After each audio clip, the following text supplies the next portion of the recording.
Kevin Alston against Casio. Kobayashi tried to get it back to Kevin. Now Bunbury stabs it forward. Kevin Alston buries it into the back of the net to give the Revolution the lead.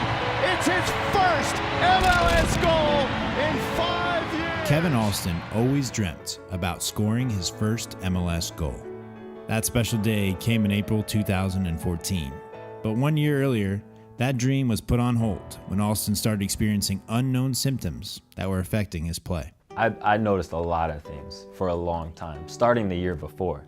And it kind of it got progressively worse. And for a long time, it was, just being an athlete, I can push through it, or, maybe I'm just out of shape, you just over the hill, something. I would make excuses in my head and try to do extra work to really get back to feeling normal. So I overlooked a lot of things.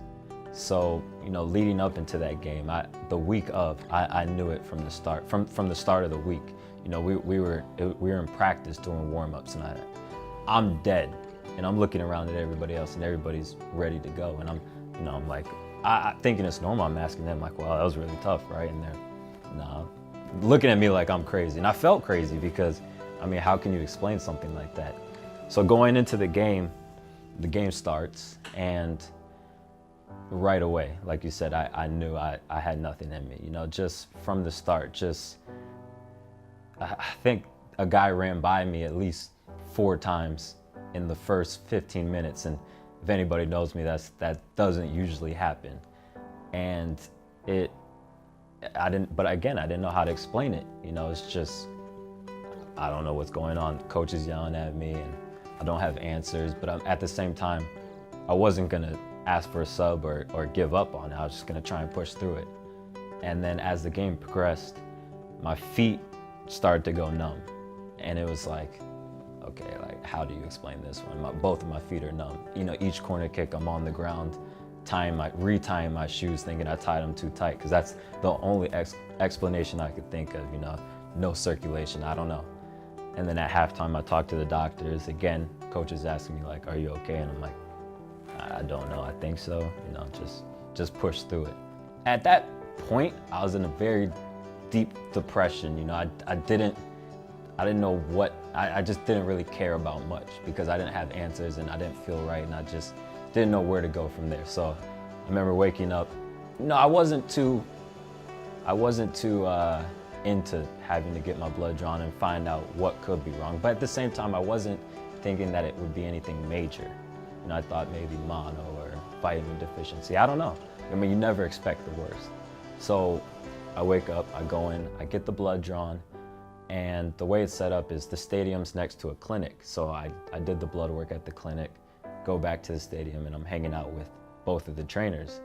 And I'll never forget, the doctor, name was Patty Gibbons, called the head athletic trainer of New England, Evan Allen, and he talked to her for a brief second, then handed me the phone. And it's like one of those conversations where you talk to somebody and right away something's wrong. Like if you're talking to your mom and you did something wrong or whatever, that tone where you just know. And I just remember the conversation said, "Hey, we checked your blood work and we think you have leukemia." And it was like, that feeling was, I don't know how to describe it. It's something you never want to feel, but you don't. I was instantly crying. And it's like, she told me, "You need to come into the hospital right now, get checked in. They need to do more tests and determine what's actually wrong." But the one thing I remember is at the end of it, she said, "With this day and age, leukemia is very treatable. There's a good success rate." And I didn't know anything about leukemia, so I didn't know if she was just saying that to make me feel better or if she was just trying to soften the blow. I don't know. But I think that in the long run helped out a lot. And then, hung up the phone and had to take a couple minutes to just gather myself. I'm basically on the floor crying, like, I don't know what to expect. And, it's just wasn't a good feeling. After receiving the news, Kevin had no choice but to take a leave of absence from the game he loved. I remember laying in bed one night, everybody left, and I'm by myself, but I'm medicated and whatever, I'm good. But I'm laying in bed and I'm thinking, you know, I don't know what's gonna happen, but like, am I okay to die? Like, am I okay with dying? That was like the thought that was going through my head, like, and then, you know, on top of that, it's like, okay, am I okay with dying? I don't think so. It's like, have I done enough where I would be okay with it? And it's, you know, it's just, those are the type of thoughts, because you what else can you think about? You know, you can stay positive all you want, but that's always gonna be there. You just don't know what's coming. It's like you're waiting for your fate to be determined. That's probably my lowest point, because at that point I didn't know anything. You know, when I first checked into the hospital, sat down with 2 doctors, and you know, they were trying to figure out basically, is it acute or is it chronic? And you know, they said acute is more aggressive, more lethal. Chronic, slower, but can be lethal. But acute is the kind you don't want to have. And at first they thought it might be acute. And I know a couple questions I asked them. April 1st, is it April Fool's Day? No. Okay. I had long hair at the time. I said, am I gonna lose my hair? They said, you might lose your hair, but it'll grow back. And I said, okay, I guess I can accept that. And you know, and the other message was, we'll think you'll be back. Well, you'll be back playing at some point. We just don't know when. Being an athlete, and I love playing soccer, and just, you know, that being my everyday profession, going from 100% that to absolutely nothing, you know, it's like, I want to come back to the field for myself and for everybody else who believes in me. You know, that was, I want to be back. I'm going to be back. You know, I don't know when, I don't know how long, but I want to step back on that field and make everybody proud, make myself proud. You know, so I had that on one hand. You know, I had family supporting me, you know, saying you're going to be all right. And then I had my teammate Darius Barnes and my other best friend George Tembon, who was actually in town visiting. He stayed around, and Darius stayed around, so they'd come to the hospital every day. We didn't tell anybody, you know, that week leading up, just because we wanted to get all the details first. But obviously I told them, so they would chill with me at the hospital during the day. And I remember I went on I asked the doctor, you know, does what I eat and drink right now affect, like, do I have to worry about my nutrition right now? Does this directly affect, you know, how things go? And he said no. So I remember the first night I said, George, I want you to bring some chicken wings, a piece of chocolate cake, maybe like some Skittles or something. I went hardcore, like unhealthy, just to, you know, because I just needed to get it out my system.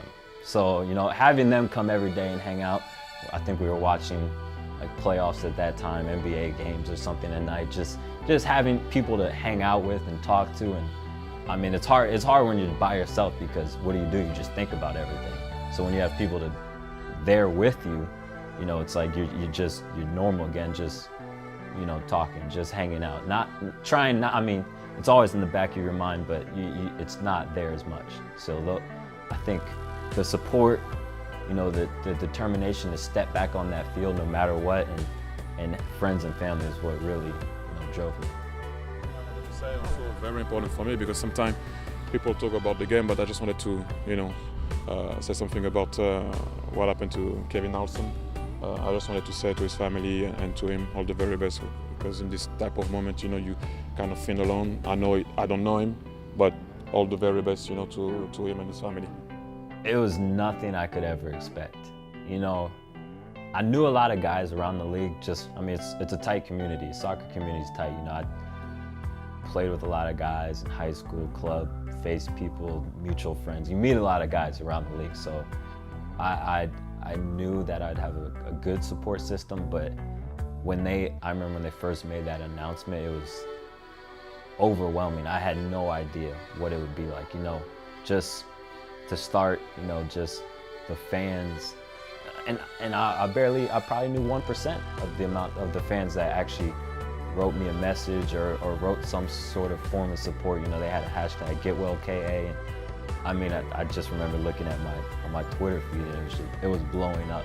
They created a Gmail account, and you could send emails, and I checked that, and that was blowing up, and it was just like, wow, like these people don't even know me, but they're willing to reach out and send their support and thoughts and prayers. It was crazy, you know. And then not to mention, you know, then the texts and calls start coming in from players all across the league. You know, even players I don't keep that well in touch with, but just thinking about me, you know, it's good to have and good to know that, you know, they care about you. Despite the uncertainty of his future, Kevin fought back and returned to the pitch just 5 months later in September of 2013.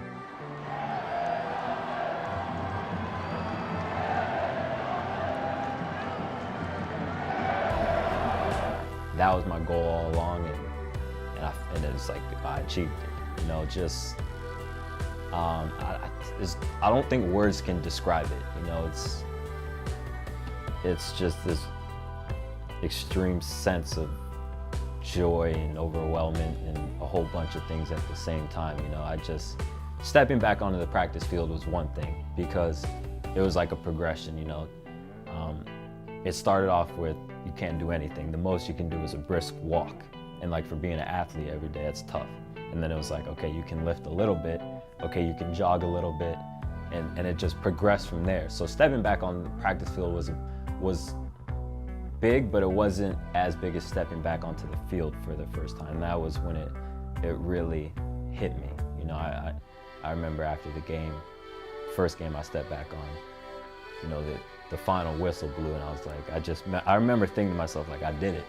I came back, and it was like, all right, now don't cry, like trying not to cry. But then you have all your teammates coming up to you, and they're all excited for me, and it's like, oh, this isn't helping, but just trying to fight the tears. You know? All of this aside, you push through a lot of things throughout your career. So, you know, compared to what I felt before and feel now, I mean, it's night and day. And I don't think I feel any adverse effects. I mean, I might feel some things from the medicine I take every day, but not enough for me to really detect it or have an issue with it. You know, I feel good. I feel really good. For all the smooth sailing there's a lot of bumps in the roads, and I think a lot of people can tell you that.